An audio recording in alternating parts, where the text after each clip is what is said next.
이뻐요. 빛나요, 빛나. 맞죠? 예, 감사합니다. 오늘은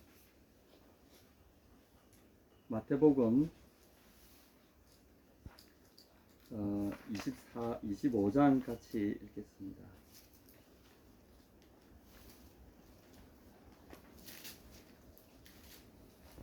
마태복음 25장 12절부터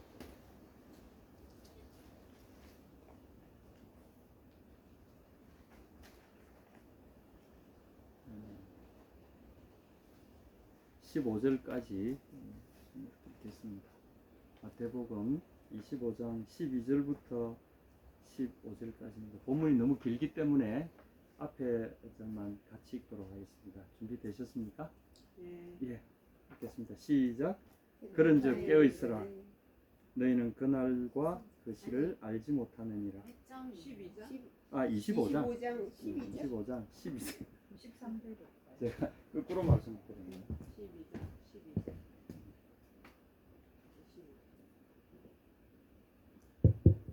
예, 25장 12절입니다. 12절에서 15절. 25장 마태복음 25장 12절부터 예, 제가 일부러 12절을 넣었습니다. 그러니까 그대로 읽으시면 됩니다. 예? 예, 맞아요.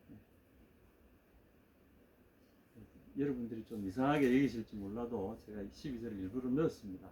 예, 본문에 짝이 안 맞는 것 같은데 그대로 읽으시면 제가 넣은 이유를 좀 설명드리겠습니다. 12절부터 15절까지입니다. 시작. 대답하여 이르시되 진실로 너희에게 이르노니 내가 너희를 알지 못하노라 하였느니라. 그런즉 깨어있으라. 너희는 그날과 그때를 알지 못하느니라. 또 어떤 사람이 타국에 갈 때 그 종들을 불러 각기 소유를 맡김과 같으니 각각 그 재능대로 한 사람에게는 금 5달란트를, 한 사람에게는 2달란트를, 한 사람에게는 1달란트를 주고 떠났더니 5달란트 받은 자는 바로 가서 그것으로 장사하여 또 5달란트를 남기고.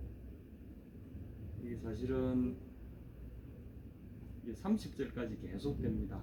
그리고 또 25장 전체가 이 비유로 점철되어 있고요. 그리고 26장부터 비로소 그 마지막 주간, 주님의 고난의 마지막 주간이 시작되는 기록입니다. 사실 이 마태복음 23장과 23장에서 25장에 이르는 이 장들은 양이 굉장히 방대할 뿐 아니라 이 내용이 예루살렘 여행기라고 하는 중요한 그 장르에서 압권에 해당됩니다. 그래서 이 부분에는 예루살렘에 가까이 오셨을 때 주님이 세상 마지막 날에 대한 그 말씀들이 집중적으로 비유 형식으로 여기에 기록이 되어 있습니다. 그래서 사실은 좀 우리가 읽기에 굉장히 두렵고 좀 때론 난해하고 한 이게 묵시적인 기록이 여기에 집중되어 있습니다. 예수님의 가르침 중에 묵시적인 기록이 사실은 그리 많지 않습니다. 초기 기록들을 보시게 되면 많지 않아요. 그냥 평이한 비유들, 이런 비유들이 우리의 뭐 일상과 관련됐거나 구원에 관련된 중요한 비유들을 그렇게 하셨는데 이 23장부터 25장에 이르게 되면 너무나 극적인 비유들이 많고요. 그리고 23장에 보면 막 그냥 그 당시 종교 지도자들에 대해서 예수님이 막 그냥 사람이 감히 이러지 못할 정도의 저주를 퍼부으십니다. 뱀들아 독사의 새끼들아 막 퍼부으셨어요. 지금 어때 대형 교회 목사님들이 그 소리 들으면 뜨끔뜨끔 해야 되는데 그분들은 역시 또 똑같이 못 들은 것 같아요. 뱀들아 독사의 새끼들아. 와, 여러분 일반인들한테 이런 말 하면 큰일 나지 않습니까? 근데 예수님 그렇게 하셨어요. 뱀들아 독사의 새끼들아. 너희가 어떻게 지옥의 심판을 피할 수 있겠느냐. 그 말씀이 그래서 오늘 제가 말씀들을 쭉 보다가 이 종말에 대한 주님의 말씀들은 묵시문학의 사실은 모든 소재의 핵심입니다. 그래서 그 뒤에 나중에 나오는 요한의 계시록이라든지 구약에 나와 있는 다니엘의 그런 계시 부분, 그 다음에 에스겔의 계시 부분, 이런 것들이 사실은 예수님의 이 마지막 23장에서 5장에 있는 이 내용을 착되는 규결되는 그런 내용입니다. 이단들 중에 사실은 에스겔서, 다니엘서, 요한계시록 이런 거 가지고 이단들이 많이 써먹습니다. 그래서 우리한테 오지 않으면 이렇게 멸망한다 뭐 이런 식으로. 왜냐하면 그것은 굉장히 비유가 점철돼 있어가지고 이래 해석하면 이럴 뜻하고 저래 해석하면 저럴 뜻하고 뭐 이런 내용들이기 때문에 이 사람들이 잘 속습니다. 그렇게 해서 성경의 뭐 일정 구절을 자기들 마음대로 해석한다든지 사람들에게 설명을 하면서, 제가 그 최근에 요즘도 뭐 한참 난리죠. 지금 뭡니까? 신천지라고 하는 이상한 단체 있지 않습니까? 또 무슨 뭐 신천지 예수 뭐 무슨 교단 해가지고 예수 교단 총회 뭐 해가지고 그 사람을 대표를 무슨 교주를 갖다가 총회장이라고 부르고 교회처럼 꾸미는 거죠. 교회처럼 꾸미면서 그 총회장이라는 자가 하는 말을 제가 들어보니까 이게 완전히 그런 엉터리 이야기도 그런 엉터리가 없어요. 예를 들면 그 계시록을 강의를 해요. 그래서 구원을 받으려면 첫째는 천사들이, 계시록에 보면 천사들이 예리한 낫으로 이렇게 휘두르니 추수가 되었더라. 이제 그 구절을 가지고 구원받으면 첫째는 추수가 되어져야 한다. 그러므로 추수꾼들의 말을 잘 듣고 추수꾼들의 인도하심을 받아서 추수되어져야 된다. 신천지에 꼬여 들어와야 된다 이 말이죠. 그러니까 자기들 추수꾼이라는 이름을 붙여가지고 교회 가지고 사람들을 꼬여내잖아요. 사기치는 거지. 오, 그럴듯하네. 그런데 그 말이 아니거든. 그 말하고 그런 비유들은 우리의 삶하고는 사실 아무 상관없는 그게 나오니까. 그 다음에 각 지파에 소속이 돼야 된대요. 12지파에 소속이 돼야 된대.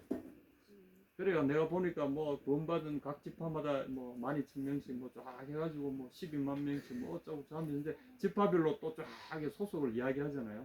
그러니까 뭐 야고보 지파, 무슨 지파, 무슨 지파, 이 사람들이 야고보라는 이름이 뭔 뜻인지도 모르는 사람들이야. 뭐 요한 지파, 베드로 지파 막 이래서 하면서 막 그 이제 12제자 이름을 그 해가지고 그래가지고 신천지도 보면 뭐 무슨 뭐 부산 야고보 지파 어디 무슨 지파 이렇게 해놓잖아요. 전국적으로 그 소속이 돼야 된대요. 그 지파에 소속이 안 되면 구원이 없다 이런 식으로. 얼마나 어리석고 얼마나 참 기가 막힌 술법인지 성경을 조금만 알아도 참. 근데 사탄은 그렇게 합니다. 하는데 아무리 진실되게 외친다 할지라도 그런 말은 안 듣고, 그러니까 그런 말을 들어요. 그래서 오늘 이 얘기는 말세를 두고 종말을 두고 현혹하는 사람들이 굉장히 많습니다. 그래서 23장부터 24장 쭉 보시게 되면 예수님이 계속해서 그 말씀하십니다. 말세가 되면 내 이름으로 와서 내가 그러라 하는 자들이 많을 것이다. 보라. 그러나 보라. 골방에 있다 해도 나가지 말고 저 들판에 있다 해도 나가지 마라. 그 절대 거짓말이다. 이런 세상에 인자가 임할 그날과 그 시는 아무도 알 수, 아버지의 뜻 안에 있는 것이지 이것은 아무도 알 수 없다. 그러나 사람들이 보라 이제 종말이 왔다 하고 그리스도가 여기 있다 저기 있다 하고 너희를 미혹하는 자가 많을 것이다. 성경의 미혹이라고 하는 이 말은 사기라는 말입니다. 원래는 사기. 우리를 말하면 형법상으로 말하면 사기 행위입니다. 이 사기치는 자가 많다는 거죠. 뭐 우리 점잖게 번역에 미혹이란 말 해놨는데 잠깐 사람들을 이렇게 혼미하게 해가지고 유혹하는 게 아니라 이는 완전히 대놓고 사기치는 겁니다. 성경은 번역할 때 저는 좀 아쉬운 날이 있어요. 사기꾼들입니다. 사기꾼. 전부 다 사기치는 거예요. 내 말로 사기치는 자들이 있다는 거죠. 그러나 너희들은 분명히 알아라. 그리고 종말에 무슨 일이 일어날 것인가. 그래서 종말을 대비하는 우리들의 그리스도인들의 태도는 어때야 될 것인가. 요 부분만 분명히 우리가 알고 있어도 이 세상을 말세다 하는 이야기를 들을 때 오히려 우리가 더 담대하게 말세를 살아가는 사람들이 어떻게 살아야 된다는 걸 가르쳐 줄 수 있는 그런 믿음이 서게 됩니다. 이 말씀에 주목하게 됩니다. 그래서 오늘 첫 번째로 말세에 살아야 될 비유를 이야기하실 때 첫째 이제 말세는 어떻게 오는가에 대한 이해가 24장에 쭉 나와 있습니다. 보면은 24장에 이 말세의 징조들이 오고 또 말세가 임하는 이 모든 일들은 순간적으로 온다는 겁니다. 지금 24장 24절부터 26절까지 보면 거짓 선지자들이 많이 일어난다는 사실 주님 이야기하셨어요. 지금 세계 곳곳에 이런 거짓말을 하는 자들이 있으면 사람들이 많이 따라갑니다. 희한하게 이단들이 정말 많이 일어나요. 그리고 이단들은 장사가 잘 돼. 그 안상홍 정인회라는 그 자들, 한국에 이단 치면은요, 막 가지수도 막 그럴 수 없이 많아. 그런데 이단들이 주장하는 대부분의 이것은 자기가 그리스도다. 자기가 그리스도, 이게 똑같습니다. 안상홍은 남자가 죽으니까 그 아내가 자기를 또 엄마 하나님, 그래가지고 성경을 여호와 하나님이 가라사대 우리가 우리의 형상을 따라 우리가 남자 사람을 짓되 남자와 여자로 만들고, 그러면 하나님이 하나님의 모습으로 남자와 여자가 만들어져서 그러면 하나님의 원래 모습은 남자 하나님, 여자 하나님, 아버지 하나님, 어머니 하나님 있네. 봐라, 이게 성경이다. 이러면서 그 구절을 가지고 사람들을 또 막 꼬셔요. 그래서 이제 안상홍 정인회 하니까 이 사람들이 안상홍 이단 이렇게 알잖아요. 그러니까 하나님의 교회 이름을 싹 바꿨어요. 저 부평입니까? 거기 가면 그 본부가 있잖아요. 건물 큽니다. 사람들은 막 요새도 엄청나요. 그래가지고 뭐 자기들이 뭐 영국 여왕의 무슨 표창을 받았다는 동야 막 쫙 하고, 그들의 그 거짓말 속에 보면 항상 성경 구절 하나를 집어넣는데 하나님의 형상대로 우리가 우리의 형상대로 남자와 여자를 만들고, 그래서 지금 안상홍의 아내가 여자 어머니 하나님이야. 안상홍은 아버지 하나님 먼저 올라가셔서 이제 그들을 맞을 준비를 하고 있고, 이 여자 하나님이 여기 땅에 그대로 강림한 채 있어서 한다는 식이에요. 근데 교회에서 그리 많이 사람들이 사기당해 가는 것 같아요. 그뿐만 아니에요. 그 신천지도 비슷한 논리로 이렇게 하는데 성경에 대해서 그렇게 무지할 수가 없어. 그러니까 그런 사람들을 어디서 뽑아온다고요? 교회에서 뽑아오는 거야. 이야기는 대충 들었는데 그 아담의 아내 이브 같습니다. 듣기는 무척 들었는데 제대로 몰라. 그러니까 정말 그렇게 말씀하시더냐 하니까 그냥 싹싹 넘어가는 거야. 그래서 주님이 여러 가지 징조를 말씀하시는데 24장에 보면 첫째 그리스도라고 지칭하는 자들이 곳곳에 일어난다. 그래서 복음이 혼란을 겪게 되고 교회들이 멸시를 당한다는 겁니다. 교회가 제대로 살아있고 진리를 제대로 이야기하면 이런 사람들이 발호할 수가 없는데, 이런 자들이 바로 한다는 말은 진리의 말씀이 제대로 전파가 안 되고 있다는 이야기하는 거죠. 그래서 사기치는 자들이 교회를 노략의 대상으로 삼아서 진리를 갈급하는 사람들이 그런 사기꾼들의 그물에 많이 걸려 넘어진다는 거죠. 그런데 주님이 이렇게 말씀하시 24장 27절 28절 한번 보십시오. 여러분 이 말씀을 잘 이해하시게 되면 주님의 종말이 어떻게 임하느냐, 아주 단순하면서도 강렬한 메시지가 여기 있습니다. 번개가 동편에서 나서 서편까지 번쩍임 같이 인자의 임함도 그러하리라. 순간으로 온다는 거죠. 주께서 가라 하시고 천사들이 쫙 가는 순간에 번쩍하면서 이 모든 일이 이루어진다는 거죠. 그의 사람들을 이끌어내고 우리의 몸이 변화하여 그리스도의 영광의 몸처럼 변화해서 주의 성도들이 하늘나라로 쫙 올라가는 이 모든 과정들이 찰나에 이루어집니다. 순간적으로 번개가 번쩍하는 것처럼 저 동쪽에서 번쩍했는데 빛은 이미 서쪽으로 닿아버리듯이 번쩍하는 순간 이 모든 일들이 휴거 현상들이 다 일어나 버리는 거죠. 그러니까 남아있는 사람들은 뭐가 뭔지 모르게끔 일어난다는 거죠. 여러분 두렵지 않습니까? 28절을 보십시오. 이게 무슨 뜻입니까? 누가복음 17장 37절에는 제자들이 이 말씀을 듣고는 죽음이 있는 곳에는, 사람들의 시체가 있는 곳은 독수리가 모여진다. 이게 무슨 뜻입니까? 이게 이제 여러분 누가복음 17장 37절을 한번 보십시오. 제자들이 이 말씀에 대해서 질문한 내용이 또 나옵니다.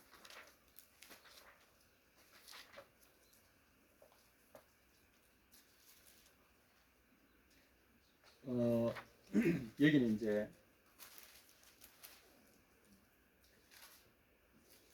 두 여자가 매를 갈고 있는데, 맷돌을 돌리고 있는데 하나는 데려감을 당하고 하나는 버려둠을 당할 것이다. 이 사건이 번쩍하는 순간에 둘이서 같이 맷돌을 돌리고 있었는데 눈을 번쩍 떠 번개가 치듯이 번쩍하는 순간에 눈을 떠보니까 옆에 있던 여자가 없어진 거예요. 이런 현상이 일어난다는 거죠. 그런데 37절 보십시오. 주여 어디서 이런 일이 일어날 겁니까? 제 아들은 아직도 이 말을 이해를 못하는 거죠. 갑자기 번쩍하는 순간에 일어난다는 이 말씀이 여기 보면은 34절에도 그렇습니다. 두 사람이 한 방에 자고 있다가 갑자기 번쩍하는 순간에 옆에 자고 있던 사람은 없어지고 한 사람만 눈을 떠보니까 옆에 없어진 거야. 이런 일들이 일어난다는 거죠. 그러니 주님의 그 임하시는 순간을 우리가 기다린다는 것은, 대비한다는 것은 불가능합니다. 이거는. 그러니 뭐 어디 여러분들 그 이단들이 그러잖아요. 주님 맨날 몇 시에 오실 거니까 우리가 다 집 팔고 땅 팔고 다 그 들어가가지고 헌금 다 하고 거기 들어가서 주님 오실 날을 기다리면서 새벽에 오실런지 뭐 하면서 밤새도록 하나 둘 셋 막 기다리잖아요. 안 오시잖아. 그렇게 할 수 없도록 해버리신 거예요. 아무도 눈치채거나 거기에 대비할 수 없도록. 그래서 살던 그 모습 그대로 심판당하게, 그 모습 그대로 천국에 갈 자격이 있는지, 그 모습 그대로 천국에 갈 자격이 없는지 주님은 준비할 시간이 평소에 그런 삶을 살지 않으면 불가능하게끔 만들어 버리십니다. 종말을 이야기할 때 여러분 뭐 어디 가서 뭐 해야 되고 뭐 이 말 전부 다 거짓말입니다. 왜냐하면 하나님이 그렇게 할 수 없도록 만들어 놓으셨다. 그러니까 종말은 그분의 우리의 삶을 살아왔던 삶을 그대로 쭉 살아가는 가운데 일어나는 것이지, 우리가 그 종말에 주님께 잘 보여서 어떻게 하려고 뇌물을 쓰든지 뭘 하든지 안 통하게 만들어 놓으셨다는 거죠. 여러분이 무섭지 않습니까? 근데 이렇게 질문합니다. 도대체 어디서 그런 일이 일어납니까? 그래서 주님이 이런 대답을 하십니다. 죽음이 있는 곳에는 독수리가 모이느니라. 여러분 이거 해석하실 분 있습니까? 시체들이 널려 있는 곳에는 독수리가 모여든다. 물론 이게 이제 전쟁터에 옛날에 이제 그런 현상들이 있죠. 또는 짐승의 사체나 사람의 사체나 하여튼 사체가 있는 곳에는 독수리가 모여든다. 무시무시하고도 음산한 말씀인데 여러분 이해가 되십니까? 사실 이 말씀은 욥기 39장 30절에 나오는 말씀입니다. 욥기 39장 30절 하나 그냥 적어 놓으십시오. 욥기 39장 30절에 보면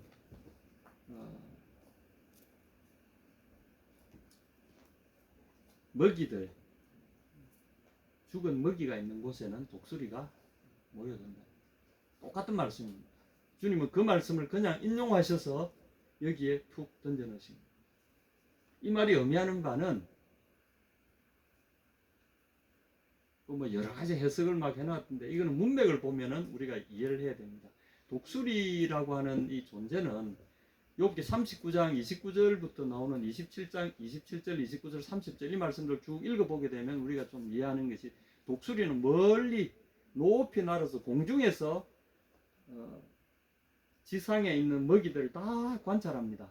그리고 그 때가 되면 갑자기 그 먹이 쪽으로 아주 빠른 속도로 하강해서 순식간에 딱 낚아채가요. 그걸 말씀하시는 거예요. 그래서 구약에서 이 독수리라는 이 새의 상징의 내용은 뭔가 막 빠르다라는 겁니다. 빠르다. 독수리는 빠르다라는 상징. 독수리라고 여러분 인터넷에 성경을 검색하시면 빠르다라는 비유의 재료로 쓰여진 게 대부분입니다. 독수리처럼 빠르다. 독수리처럼 멸망이 덮쳐올 것이라. 독수리처럼, 예를 들면 같은 욥기 9장 26절에도 독수리같이 빠른 것이 어디 있겠느냐. 욥기에도 똑같이 독수리는 빠름의 상징이고, 주님이 이 말씀을 쓰신 것은 죽음이 있다. 이 말은 심판의 대상 또는 어떤 표적을 이야기하는 겁니다. 그냥 여기서 뭐 죽음을 그냥 부각하려시는 게 아니고, 죽음을 향해서 내리닫는 그 먹이가 있는, 여기는 먹이입니다. 먹이가 있는 곳에 독수리가 정광석가처럼 공중에서 붕 떠 있다가, 또는 높은 절벽에 둥지를 틀고 아무것도 안 보는 것처럼 무심한 듯 있다가도 다 보고 있다는 거죠. 보고 있어서 때가 되면 발각되는 순간에 순식간에 내려와서 채가버리듯이 세상의 심판도 그와 같다는 거죠. 하나님께서 유심히 살펴보고 계신 거죠. 그리고 때가 되었다, 때가 찼다 하는 순간에, 가라 하시는 순간에 천군천사들이 급습을 하는 거죠. 그래서 번쩍하는 순간에 주님의 답변은 이겁니다. 그게 어디입니까? 그럼 우리가 준비하게, 그것은 불가능하다 얘들아. 독수리가 날개 먹이를 낚고 채듯이 번개가 동편에서 번쩍해서 서편까지 번쩍이는 것처럼 하나님의 심판의 날도 그와 같이 임한다. 아무도 준비하거나 대비할 수 없게 해놓으셨다는 거죠. 이게 첫 번째 주님의 임하심에 대한 성경적인 예수님의 해석입니다. 그러므로 어느 날 온다 예견을 해가지고 맨날 며칠 오니까 어디로 모여서 어쩌고저쩌고 이거는 다 어딥니까? 라고 묻는, 그러니까 거기만 하면은 다른 데 피할 데가 있다는 이야기잖아요. 거기가 어딥니까? 그게 아니라 너희들이 살고 있는 모든 곳이 따로 없다. 모든 곳이 다 해당되는 거죠. 지구 전역에서 동시에 일어나는 거예요. 그래서 하나님의 심판의 손길을 피할 수는 아무도 없다. 그 시간과 그 때와 장소 아무도 피할 수 없다는 거죠. 그래서 뭐 막 집 팔고 농 팔고 뭐 산에 가고 이런 것들은 전부 다 사기꾼들이 하는 거죠. 두 번째로 이 종말에 대한 주님의 그래서 24장 31절에 보게 되면 천사들이 나팔 소리와 함께 가서 그 성도들을 모은다고 그랬잖아요. 천국의 주인이 되기 합당한 하나님의 자녀들을 모은다고 그랬잖아요. 이게 이제 우리가 말하는 휴거입니다. 그렇게 해서 이 모든 것들이 순간적으로 맷돌을 갈고 있는 그 중에 한 사람은 하나님의 자녀고 한 사람은 세상 자녀죠. 방에 누워있던 두 남자 중에 한 사람은 주님의 사람이고 한 사람은 주님의 사람이 아니죠. 순간적으로. 그러니까 이 사람들이 뭘 했습니까? 맷돌 가들 사람은 그냥 맷돌을 갈고 있었고요. 자는 사람들은 자고 있었어요. 이 사람들은 일상적인 생활에 종사하고 있었다는 거죠. 그러니까 종말에 우리가 어떠해야 되는가 하는 이 모습은 그냥 우리 하던 곳에서 주님이 하라고 하신 그 맷돌을 갈아라, 너 좀 쉬어라, 잠을 자든 맷돌을 가는 이런 노동을 하든 우리 있는 그곳에서 최선을 다해서 그렇게 생활하고 있을 때 주님은 우리를 순간적으로 데려가신다는 거죠. 이해가 되시죠? 우리의 삶 현장 그곳이 주님의 그 순간을 맞이할 그곳이라는 사실을 우리가 분명히 알아야 됩니다. 이게 어디 오라 저리 가라 이건 있을 수가 없다는 거죠. 두 번째로 중요한 것은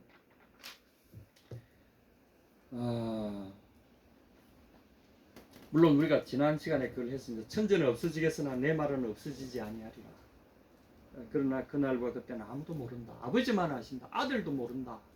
그래서 그때는 우리가 아버지께 맡겨놔야 될 일입니다. 그리고 우리는 그분이 그 때를 아는 것을, 때를 알면은 뭐합니까? 이제 다른 생각하려고 때를 알려고 그러는 거죠. 이 사기치려는 자들이 계속 이 때를 가지고 사기를 칩니다. 이단에 많은 이단들이 이 때를 알아내는, 내가 하나님께 직통 계시를 받아서 이번에 뭐 2010년 1998년 뭐 며칠 온다고 그랬잖아요. 그 이장님 씨하고 뭐 담이 선교회입니까? 막 그래가지고 막 그 1년 내내 그랬습니다. 뭐 사진 조작해가지고 막 그래가지고 뭐 천사들이 막 왔다면서 온갖 막. 그래서 여기 보면은 홍수의 임함과도 같다. 세상 사람들 그대로 살다가 멸망당할 때까지 깨닫지 못했다. 24장 39절입니다. 그래서 24장 41절에도 보면 두 사람이 밭에 있는데 하나는 데려감을 당하고 하나는 버려둠을 당한다. 누가복음에 있는 내용과 비슷한 내용이 또 나옵니다. 그래서 너희는 깨어 있어라. 너희가 그때를 알지 못한다. 그래서 이제 그 다음에 24장 45절에 보면 충성하고 지혜 있는 종이 되어 주인에게 그 집 사람들을 맡아 때를 따라 양식을 나눠줄 자가 누구인가. 주님은 우리가 그 나를 준비하는 사람들이 아니라 주님이 주신 사명에 집중하는 사람들이 되기를 원하신다는 거죠. 그리고 그 때에 이 사람들이 그 사명을 잘 감당하고 있는지 못하는지, 어떤 사람은 그런 걸 안 하고 그냥 언제 오실 거야 짐작하고는 농땡이 피고 있다가 대충 어때 오실 때쯤 되면 그때서 이제 폼 잡고 하는 척 하려고 하는 사람도 있잖아요. 실제로 주님은 그걸 예상하셔서 이 비유를 이야기하신 거죠. 내가 올 때쯤 되면은 이제 이때쯤 오겠지 하고는 폼 잡고 하려고 그런 걸 막기 위해서 언제 올지 모른다라고 이 비유를 이야기해 주신 거죠. 세상락 좀 즐기고 그 다음 나중에 이제 내가 할 일 없으시면 그때 가서 교회 봉사 열심히 하리라 뭐 이런 분들 많이 있더라고. 그 내가 이 보십 48절 49절 주인이 드디어 오리라 하여 동무들을 때리며 술친구로 더불어 먹고 마시게 되면 생각지 않은 날 알지 못하는 시간 이 말씀이 계속 됩니다. 그래서 이제 25장 드디어 들었습니다. 첫 번째 비유는 25장에 이때까지 제가 말씀드린 이 주님의 종말의 그 마지막 광경들은 아무도 모른다는 거죠. 모르게 순식간에 오게끔 하신 이유가 있다. 우리가 좀 이해해야 되고요. 그래서 우리가 있는 보내신 그 현장, 우리 윤희 집사님은 그래서 열심히 진료하시고, 열심히 사람들 돌보시고, 권사님도 집에서 열심히 또 집에 밥하시고, 집에 또 왕비 돌보시고, 우리 또 새 집사님 열심히 또 보필하시고, 격려하시고, 그런 곳에 하나님께서 주실 상급이 그곳에 있다는 거죠. 여러분 이거 놀라운 일 아닙니까? 우리가 대단한 일이 아니라 우리를 심어놓으신 그곳에 내게 맡겨주신 그곳에 상급이 숨어있다는 거죠. 근데 보시게 되면 25장 1절부터 처음 비유는 이 10처녀 비유죠. 5처녀는 미련하고 5처녀는 이 미련하고 지혜로운 그 차이가 뭡니까? 예? 그렇죠. 이것은 길게 장기전에 대비한 사람과 장기전에 대비하지 못한 사람이죠. 믿음은 우리 평생도록 가는 거죠. 그러니까 대비해야 됩니다. 믿음을 이게 어느 순간에만 내가 바짝 믿어서 이게 절대 될 수 없는 게 속성 코스가 없는 것이 믿음입니다. 저는 교회에서 무슨 뭐 제자 양성 10주 코스 이런 거 하면 안 된다는 생각이 돼요. 10주 제자 코스가 제자 되는 거 내가 못 봤어요. 저는 한 20년 제자 코스를 밟은 사람인데 제자 안 되는 것 같아요. 아프리카 가보니까 아무것도 아니더라고. 그런 코스 없어요, 여러분. 우리의 삶 자체가 코스입니다. 오늘 바로 이 순간순간이 여러분의 코스고 이 평생 나아가는 코스입니다. 물론 이제 때를 따라서 그런 것도 해야죠. 무조건 뭐 안 하는 것이 아니라 거기에다가 절대적인 가치를 둘 수는 없다는 거죠.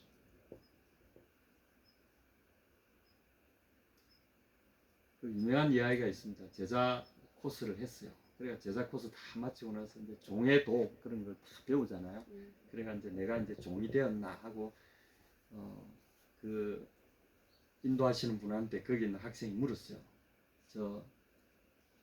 목사님, 제가 이제 이 코스를 서번트 후드 이거 제가 이제 종의 도를 배웠는데 제가 종인지 아닌지 어떻게 알아볼 수 있겠습니까? 제가 이제 좀 종이 됐을 것 같기도 한데 종의 무슨 개념 종이 되려면 뭐 방법 뭐 쫙 배우잖아요. 배우고 이제 내가 종인지 아닌지 나도 이제 종이 이제 된 것 같은데 종인지 아닌지 어떻게 알 수 있습니까? 시험 치면은 내가 100점 먹을 거는 있는데 종이 되는지 어떻게 알겠습니까? 여러분 어떻게 그리고 제자 코스 마치고 나서 내가 제자 된 것 같은데 이거 시험 치면 100점은 먹을 자신이 있는데 근데 내가 제자가 됐는지 안 됐는지는 잘 모르겠다. 그래서 사람들이 나를 제자로 불러주기를 그러니까 정서를 주잖아요. 뭐 수료장 해가지고 제자 과정을 수료하여서 그리스도의 제자가 되었으므로 이에 뭐 정서를 드립니다.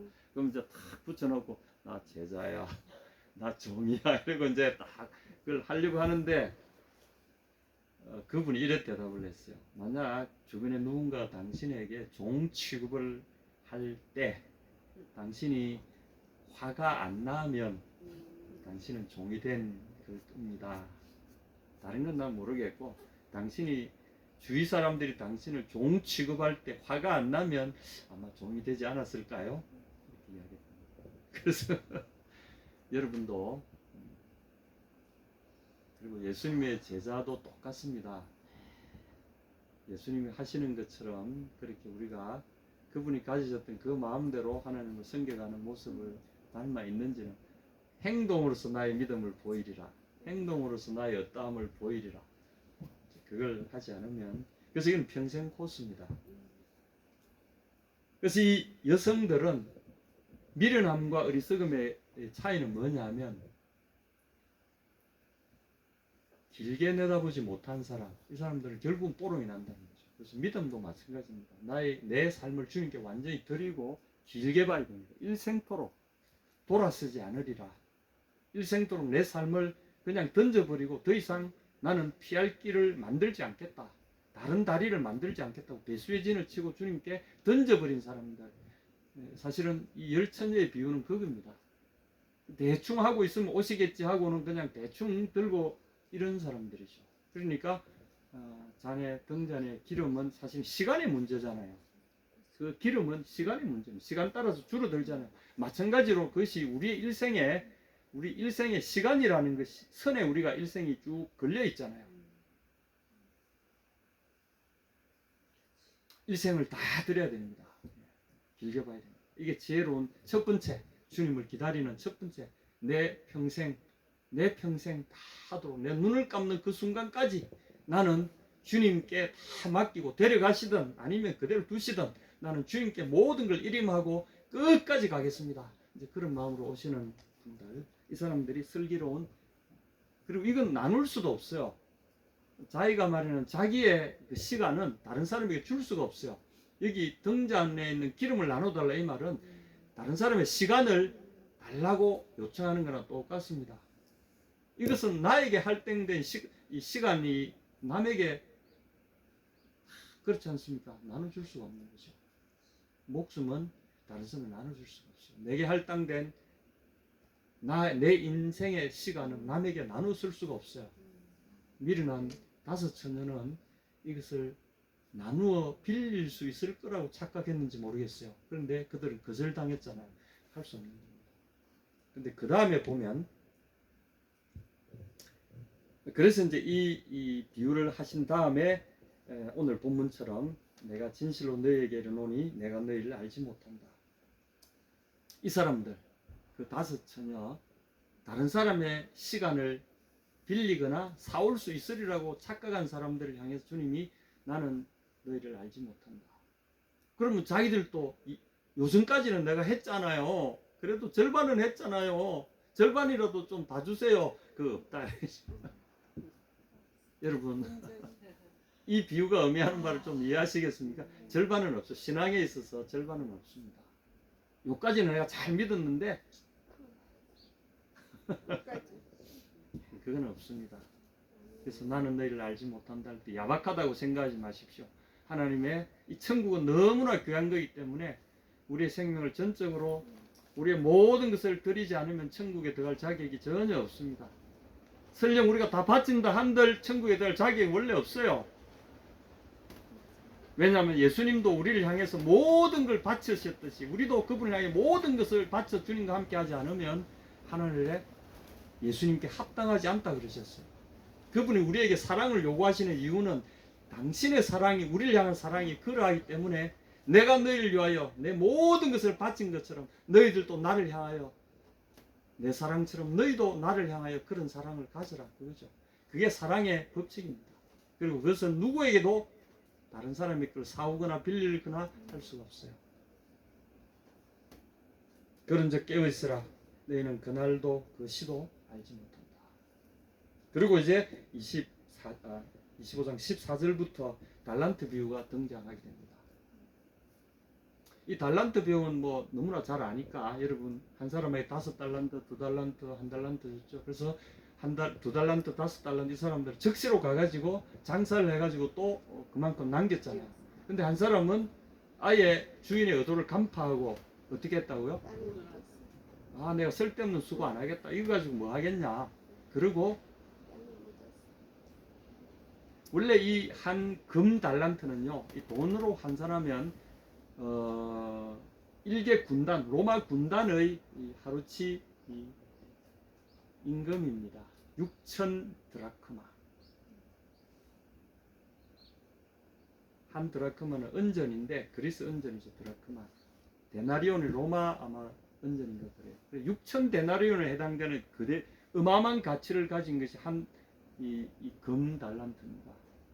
그러니까 이 한 금달란트 이거는 어마어마한 거예요. 어마어마한 건데 아무리 숙련된 석공이라도 1년 연봉이 200 드라크마.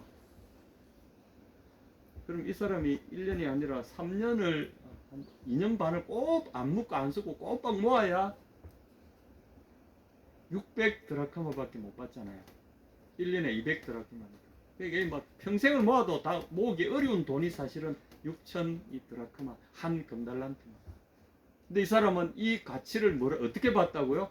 못 알아본 거지. 그래가지고 이제 2달란트, 5달란트만 보고는 눈이 뒤집힌 거야. 저 사람들은 저렇게 주고 나는 이게 뭐야? 그러니까 내가 아무리 가서 이거는 뭐 보나 마나 이거는 뭐 쓸모없다. 그러고는 괜한 수고할 필요 없다 하고는 땅을 파가지고 푹 묻어놓고 뭐 자기가 달라 하면 내가 주면 되겠지 하고는 묻어뒀어요. 이게 뭘 의미하는 겁니까?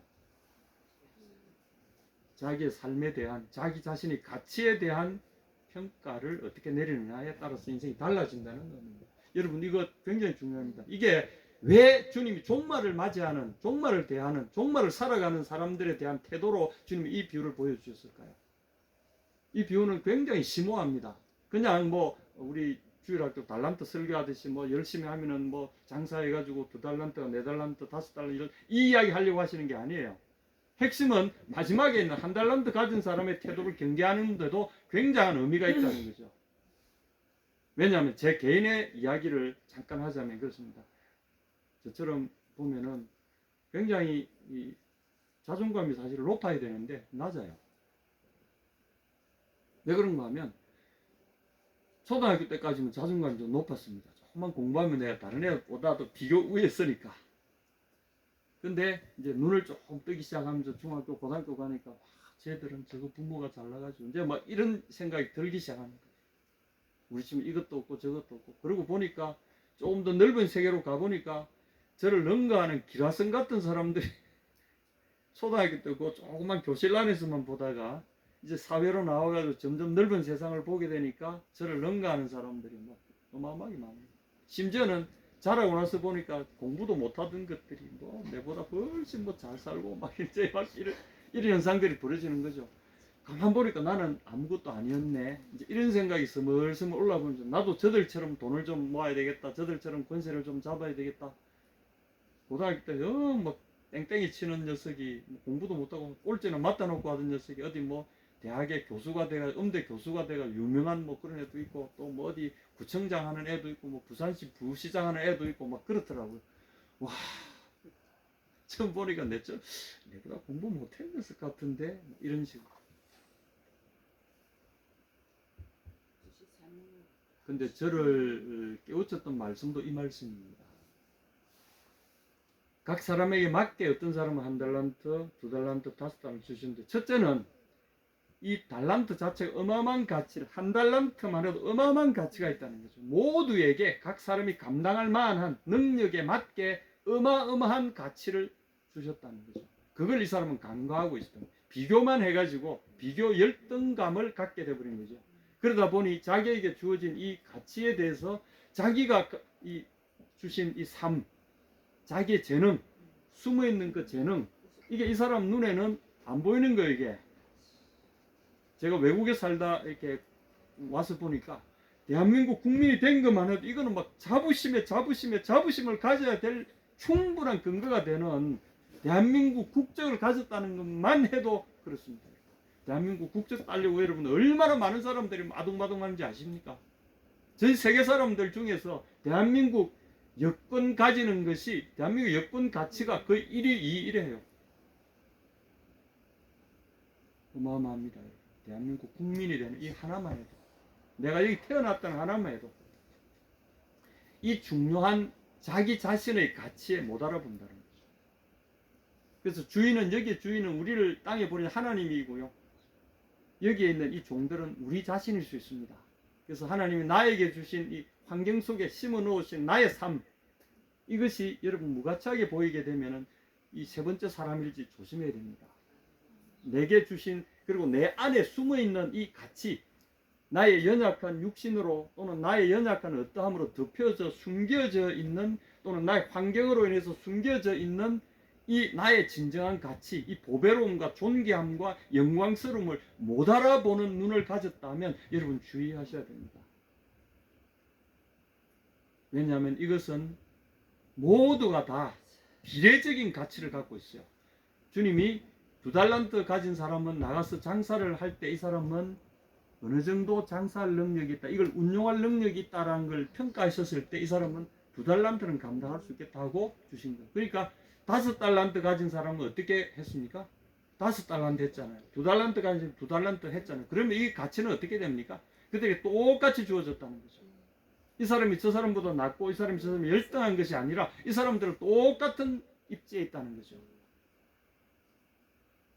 주님이 보시는 그 가치의 원리는 똑같이 보십니다. 비례해서 보십니다. 그리고 1달란트 가진 이 사람은 능력은 안 되겠구나. 능력은 1달란트면 딱 되겠구나.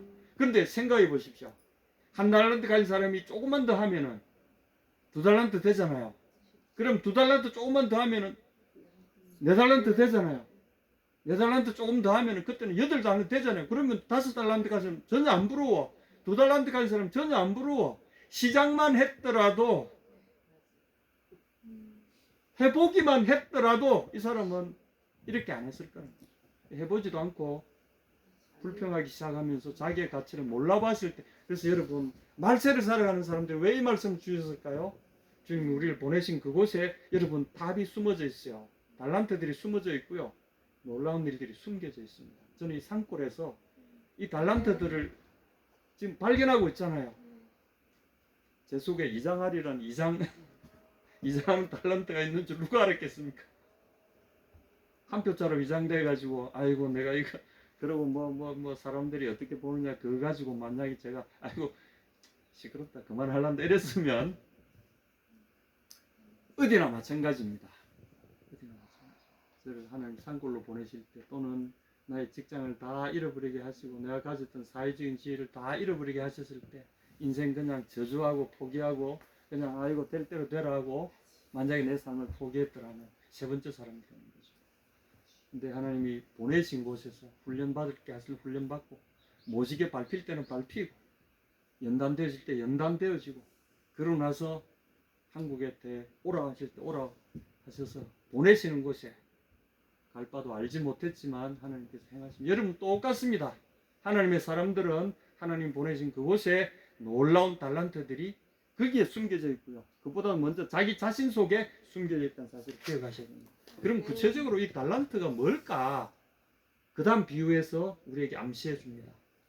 오늘 말씀의 핵심입니다. 근데 이 마지막 달란트 이 사람은 주님께 책망받을 때 이 사람은 변명은 많아요. 변명 많이 하죠. 그죠? 첫째 사람, 둘째 사람 변명 안 해요. 변명도 안 해요. 그냥 열심히 일해서 보소서 남겼습니다 하고 칭찬 듣는데 이 사람은 일은 안 해놓고는 변명이 많아. 여러분 이 구절을 잘 보십시오. 당신은 원래 이런 분 아닙니까? 이런 막 주인 오히려 원망합니다. 이것 줘놓고 어떻게 내보고 일하라 그럽니까? 그러니 저는 아예 그냥 당신을 내가 알아봤기 때문에 아예 그냥 이래 했습니다. 돼야 되는 거죠. 근데 여러분 그럼 이 달란트가 도대체 뭘까 보십시오.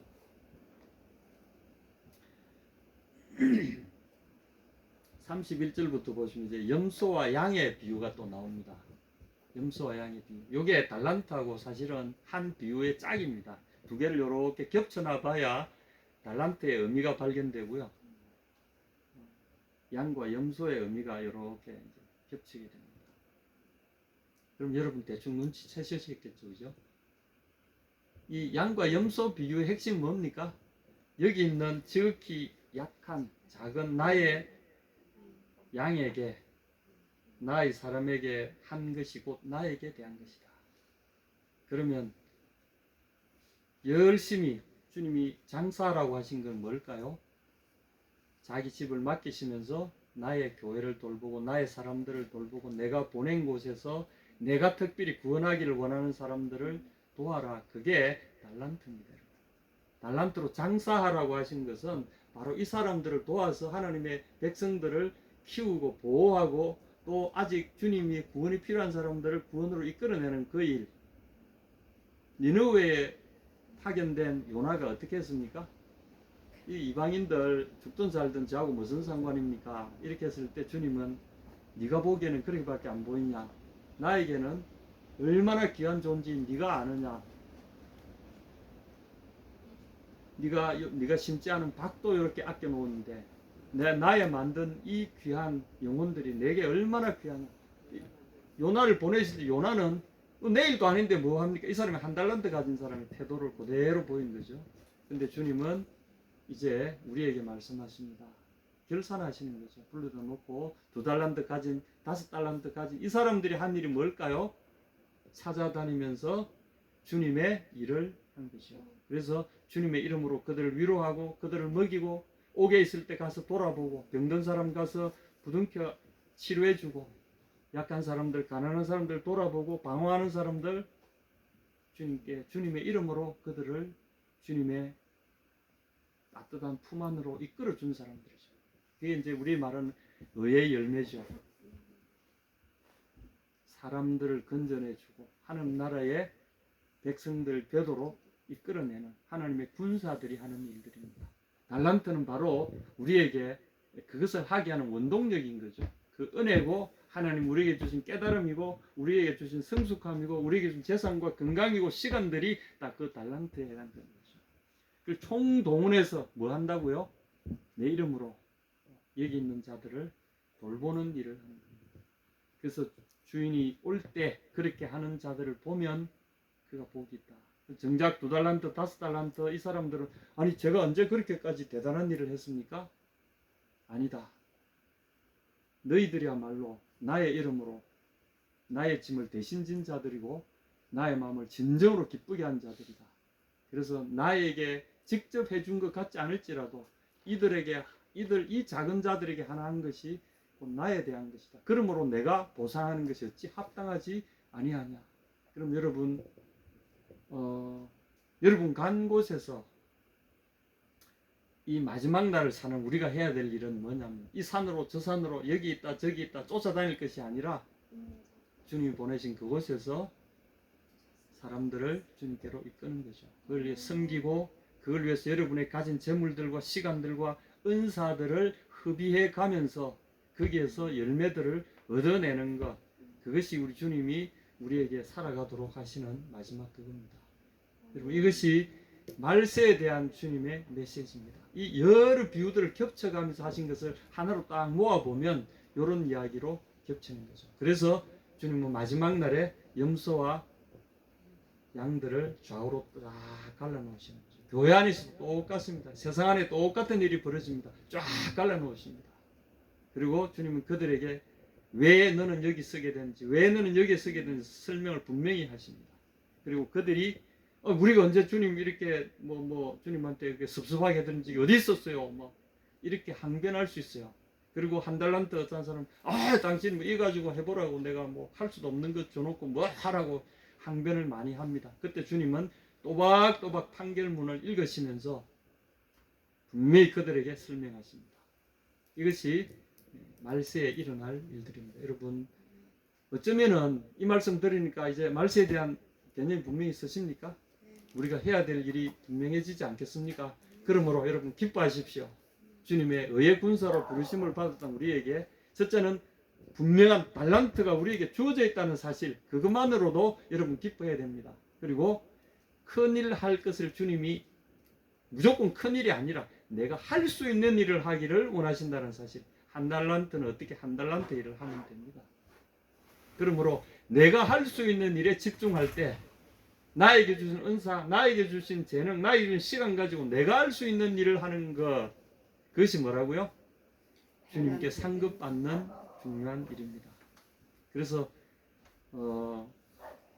다른 사람 부러워하지 말고 내가 할 수 있는 일에 집중할 때 여러분 그것이 1달란트가 2달란트 되고요, 2달란트가 4달란트 되고 주님께서 잘했다, 착하고 충성된 자. 근데 주님은 그 모든 사람들에게 상급을 주실 때 어떻게 하신다고요? 2달란트 사람이 4달란트 만들었잖아요. 그러니까 어떻게 하셨어요?